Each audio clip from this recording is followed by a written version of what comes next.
വൈരം റൗണ്ടിലേക്ക് ഏവർക്കും സ്വാഗതം.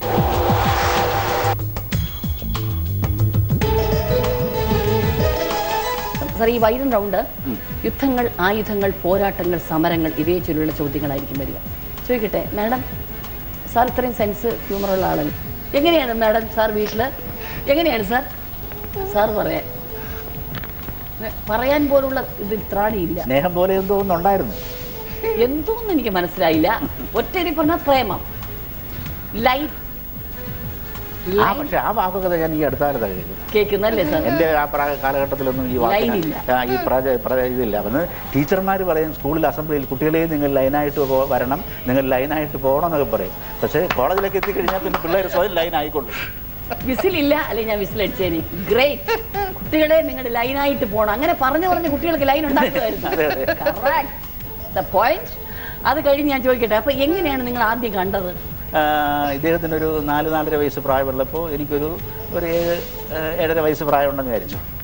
അപ്പോൾ ഞാൻ തിരുവനന്തപുരത്ത് വരുമ്പോൾ, ഞാൻ ചങ്ങനാശ്ശേരിക്കാരനാണ്. അപ്പോൾ തിരുവനന്തപുരത്ത് വരുമ്പോൾ അതെ. അപ്പോൾ ഒരു പച്ച ബെറ്റിക്കോട്ട് ഇട്ടുകൊണ്ട് ഈ മിറ്റം തൂക്കുന്ന ഒരു രംഗം ഞാൻ ഓർമ്മിക്കുന്നുണ്ട്. പക്ഷെ അത് കഴിഞ്ഞ് ഞാൻ പിന്നെ കാണുമ്പോൾ ഞങ്ങൾ ഒരുപാട് വളർന്നതിന് ശേഷമാണ് കാണുന്നത്. ഒന്നുകൂടി വ്യക്തമായി പറഞ്ഞാൽ എൻ്റെ ജ്യേഷ്ഠൻ്റെ ഭാര്യയുടെ അനിയത്തിയാണ്. അത്ര അടുത്ത ബന്ധമുണ്ട്. ഈ പച്ച പെറ്റിക്കോട്ടുകാരിയോട് അന്നൊന്നും തോന്നിയിരുന്നില്ല? 7 വയസ്സുകാരൻ എന്തോ 7 വയസ്സുകാരൻ എന്തോ തോന്നാൻ. എങ്കിലും എൻ്റെ മനസ്സിൽ ഇപ്പോഴും ആ മിറ്റം തൂക്കുന്ന രംഗം ഇപ്പോഴും ഉണ്ട്. അപ്പൊ അന്നേ ഈ കുട്ടി പതിഞ്ഞു. തീർച്ചയായിട്ടും. ഈ ചിരി കൊടുക്കുക. തീർച്ചയായിട്ടും. അതിനുശേഷം എന്നായിരുന്നു കല്യാണം കഴിഞ്ഞിട്ട് ഇപ്പോൾ 34.5 വർഷമായി. Very good. അപ്പം അന്ന് മോനി ചിരി കൊടുക്കുക ചിരിച്ചുകൊണ്ടിരിക്കുകയാണോ? ഓക്കെ, വൈരം റൗണ്ടിൽ ആദ്യത്തെ ചോദ്യം ഇതാണ്. എന്റെ മുഖത്ത് നോക്കിയാലേ ഞാൻ ചോദ്യം പറയുള്ളൂ. Very good. എന്നെ മിഴിച്ചു നോക്കിക്കൊണ്ട് നിൽക്കണം. വെടിയുപ്പെന്ന് പൊതുവെ അറിയപ്പെടുന്ന രാസവസ്തു: potassium cyanide, carbon dioxide, chloroform, potassium nitrate. അറിയാമോ?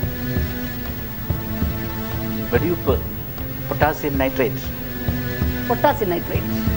റൈറ്റ് ആൻസർ ആണ്. പിന്നെ ഞാൻ ചോദിക്കട്ടെ, സാറ് വിദേശ രാജ്യങ്ങളിലൊക്കെ പോയിട്ടുണ്ടല്ലോ? അവിടെ ഒക്കെ പോയി, അല്ല ഞാൻ അമേരിക്കയിലൊക്കെ പോകുമ്പോ സാർ അവിടെ പോയി പ്രസംഗം ഒറ്റയ്ക്ക് 1 man ഷോ ഒക്കെ അവതരിപ്പിച്ചു എന്ന് ഞാൻ കേട്ടിട്ടുണ്ട്. അതെങ്ങനെയാണ് സാർ? ഈ ഷോയ്ക്ക് വേണ്ടിയാണോ സാർ അവിടെ പോയത്? ഇല്ല, ഞാൻ കേരള സാഹിത്യ അക്കാദമി അവാർഡ് ജേതാവ് എന്നുള്ള നിലയിൽ പൊക്കാനയിൽ കേരളത്തിന്റെ സാംസ്കാരിക പ്രതിനിധി എന്നുള്ള നിലയിലാണ് ഫസ്റ്റ് പോകുന്നത്. രണ്ടാമത് ഡല്ലാസ് എന്ന് പറയുന്ന സ്ഥലത്ത് അവരുടെ മലയാളി സമാജം കേരളപ്പിറവി ദിന ആഘോഷത്തിന് ചീഫ് ഗസ്റ്റായിട്ട് എന്നെ വിളിച്ചു. അങ്ങനെയാണ് 2 തവണ ഞാൻ പോയത്. 2 തവണയും എൻ്റെ ആദ്യത്തെ പ്രസംഗം ആളുകൾക്ക് വളരെ ഇഷ്ടപ്പെട്ടതുകൊണ്ടായിരിക്കാം ഞാനൊരു കട്ടിച്ചൊരു 8-10 ദിവസം ഉണ്ടായിരുന്നുള്ളൂ. ആ ചുരുങ്ങിയ ദിവസം കൊണ്ട് അവിടുത്തെ മലയാളി സമാജങ്ങളെല്ലാം എന്നെ വളരെ തിരക്കിട്ട് അവരുടെ ടൗണുകളിലേക്ക് ക്ഷണിക്കുകയും ഞാനങ്ങനെ ഒരു ഓട്ടപ്രദർശനം നടത്തി. പക്ഷേ എല്ലാ സ്ഥലങ്ങളിലും നല്ല ഓഡിയൻസ് ആയിരുന്നു. ഒരു 4000 മുതൽ 250 വരെയുള്ള ഓഡിയൻസ് ഉണ്ടായിരുന്നു. എല്ലാവരും നന്നായി സംസാരിച്ച് ചിരിപ്പിച്ചു. നമുക്ക് അടുത്തൊരു ചോദ്യത്തിന് ഉത്തരം പറഞ്ഞു കഴിയുമ്പോൾ സാർ അടുത്ത പാരഡിയിലേക്ക് വരാം. 2. 1398 പാനിപ്പത്ത് യുദ്ധത്തിൽ ഇന്ത്യയെ ആക്രമിച്ച് ജയിച്ച മംഗോൾ നേതാവ്: തിമൂർ, ഹോറിപ്പോലോ, ഹാരി എസ് ട്രൂമാൻ, JS അറ്റോ. ചരിത്രമൊക്കെ മറന്നു തുടങ്ങി സാർ. ഇവിടെ മാഡം എന്തോ പറയുന്നു, ചിരിക്കുടുക്ക് എന്തോ പറയുന്നത്. തിമൂർ റൈറ്റ് ആൻസർ ആണ്. സാറിനോട് ചോദിക്കട്ടെ, എങ്ങനെയാണ് അങ്ങക്ക് അഭിനയിക്കണമെന്ന് തോന്നിയിട്ടുണ്ടോ? തീർച്ചയായിട്ടും. ഇനി ഞാൻ മറ്റൊരു കാര്യം പറയട്ടെ. എൻ്റെ വലിയൊരു ആഗ്രഹം, ഇനി പെൻഷൻ ആയി കഴിഞ്ഞിട്ട് എനിക്ക് ഈ കലാരംഗത്ത് വരണമെന്നുണ്ട്. കൽപ്പനയുടെ കൂടെ ഒന്ന് അഭിനയിച്ചാൽ കൊള്ളാം. ഈസി ആയ ഒരു കാര്യമല്ലേ സാർ? അങ്ങ് ആദ്യമായി എഴുതിയ പാരഡി ഓർമ്മയുണ്ടോ? ആദ്യമായി എഴുതിയ പാരഡി അത് വളരെ കൊച്ചുനാളിൽ, അന്നന്ന് സിനിമാ പാട്ടുകൾക്കല്ല ഞാൻ പാരഡി എഴുതിയത്, മലയാളത്തിലെ കവിതകൾക്കൊക്കെയാണ്. പക്ഷെ ആദ്യമായിട്ട് ഞാനൊരു പൊതുവേദിയിൽ പാരഡി പാടുന്നതെന്ന് പറയുമ്പോൾ നർമ്മ കൈരളിയുടെ വേദിയിലാണ് ഞാൻ ആദ്യമായിട്ട് പാരഡി പാടുന്നത്. അത് ബിച്ചു തിരുമലയുടെ ഒരു പാട്ടിനായിരുന്നു ഞാൻ ആദ്യമായിട്ട് പാരഡി. അറിയപ്പെട്ട ഒരു പാട്ടാണ് അത്. ഞാനാണ് നമ്മുടെ മീഡിയയിൽ എന്ന് പറയുമ്പോൾ ദൂരദർശനിലും ആൾ ഇന്ത്യ റേഡിയോയിലും ആദ്യമായി പാരഡി പാടുന്ന വ്യക്തി ഞാനാണ്. അതിനു മുമ്പ് പാരഡിക്ക് അനുമതിയില്ലായിരുന്നു. അപ്പോൾ അന്ന് ശിവശങ്കരൻ എന്നൊരാളായിരുന്നു ഓൾ ഇന്ത്യ റേഡിയോ ഡയറക്ടർ. അദ്ദേഹത്തിനോടാണ് ഞാൻ കടപ്പെട്ടിരിക്കുന്നത്. കാരണം അദ്ദേഹം എന്നെ 100% വിശ്വസിച്ചുകൊണ്ട് ഈ മീഡിയയിൽ ഇത് കൈകാര്യം ചെയ്യാനായിട്ടുള്ള ആ ഒരു അവസരം തന്നു. അപ്പോൾ ഞാനാണ് ആദ്യമായിട്ട് ഈ 2 മീഡിയയിലും, ദൂരദർശനിലാണെങ്കിലും ഓൾ ഇന്ത്യ റേഡിയോയിലാണെങ്കിലും ആദ്യമായിട്ട് കേരളത്തിൽ പാരഡി പാടുന്ന വ്യക്തി ഞാനാണ്.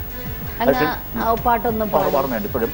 ദൂരദർശനിൽ ഞാൻ ആദ്യം പാടുന്ന പാട്ട് ഒരു ലാസ്റ്റ് ഗ്രേഡ് ജീവനക്കാരൻ്റെ വേദനയുടെ കഥയാണ്.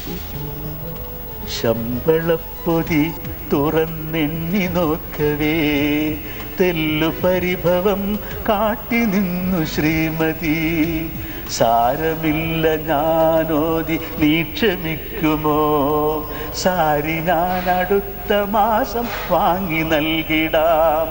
ഇപ്രകാരമാണെങ്കിൽ എങ്ങനങ്ങയെ വിശ്വസിച്ചിടും ഭാര്യ ചൊല്ലീ വിധം. ആകെ സങ്കടം എൻ്റെ കാര്യമോർക്കവേ, കാശു വേണ്ടയോ ഏത് കാര്യമാകിലും. ശമ്പളപ്പൊതി തുറന്നെണ്ണി നോക്കവേ, തെല്ലു പരിഭവം കാട്ടി നിന്നു ശ്രീമതി. ഇതായിരുന്നു എൻ്റെ ഏറ്റവും ശ്രദ്ധിക്കപ്പെട്ട പാരഡി. ശ്രദ്ധിക്കപ്പെട്ടു. ഇതായിരുന്നു അങ്ങ് ആദ്യം അല്ല ആദ്യം പാടിയത് ഇതല്ല, നമ്മളൊരു മീഡിയയിൽ ആദ്യമായിട്ട് അങ്ങ് കൊണ്ടുവന്ന ഇതാണ്. ഓക്കെ സാർ, അടുത്ത മൂന്നാമത്തെ ചോദ്യം. യുദ്ധവും സമാധാനവും എന്ന പുസ്തകം രചിച്ചതാര്? Leo Tolstoy, Charles Dickens, D.H. Lawrence. ഞാൻ പറയട്ടെ, അറിയാം, ലിയോ ടോൾസ്റ്റോയ് കറക്റ്റ് ആൻസർ ആണ്. അടുത്ത അങ്ങക്ക് കേരള സാഹിത്യ അക്കാദമി അവാർഡ് കിട്ടിയല്ലോ, അതൊരു ഹാസ്യലേഖന സമാഹാരം. അത് ശരി, അതെന്തായിരുന്നു അതിന്റെ മാറ്റർ? അതിന്റെ പേര് തന്നെ ഒരു പുതുമയുള്ളതാണ്. കളക്ടർ കഥ എഴുതുകയാണ് എന്നാണ് ആ പുസ്തകത്തിന്റെ പേര്. അയാൾ കഥ എഴുതുകയാണ് വന്നതിന് ശേഷം ഒരു പാരഡിയമാണ്. പാരഡി അല്ല സാർ, അത് ഈ ഫിലിം വന്നതിന് ശേഷമാണ്. ഞാൻ 2002 ഞാൻ കാസർഗോഡ് കളക്ടർ ആയിരിക്കുമ്പോഴാണ് ആ പുസ്തകം എഴുതുന്നത്. എൻ്റെ രണ്ടാമത്തെ പുസ്തകമാണ്. ആ രണ്ടാമത്തെ പുസ്തകത്തിന് തന്നെ ഒരു എഴുത്തുകാരന് കിട്ടാവുന്ന ഏറ്റവും വലിയൊരു അംഗീകാരം. അയാൾ പ്രതിദാനം ചെയ്യുന്ന മേഖലയിൽ ഞാൻ ഹാസ്യമാണല്ലോ, ഏറ്റവും മികച്ച ഹാസ്യ സാഹിത്യകൃതിക്കുള്ള പുരസ്കാരം കിട്ടി. അമേരിക്കയിലേക്കുള്ള എൻ്റെ യാത്രയ്ക്ക് ഒരു മാന്യമായ നിമിത്തമായതും ശരിക്കും പറഞ്ഞാൽ ഈ പുസ്തകം തന്നെയാണ്. ഓക്കെ സാർ, അടുത്ത നാലാമത്തെ ചോദ്യം ഇതാണ്. പീപ്പിൾസ് വാർ ഗ്രൂപ്പ് ഏത് രാജ്യത്തെ ഭീകര സംഘടനയാണ്? India, China, Russia, America. People's war group India. ആന്ധ്രാപ്രദേശിലാണ്. ഇന്ത്യയിൽ ആന്ധ്രാപ്രദേശ് ഭീകരവാദം. കറക്റ്റ് ആൻസർ ആണ് സാർ. അടുത്ത റൗണ്ടിലേക്ക് കടക്കുന്നതിന് മുമ്പ് ചിരിക്കുടുക്കയും സാറും ചേർന്ന് ഒരു ബ്രേക്ക്. യെസ്.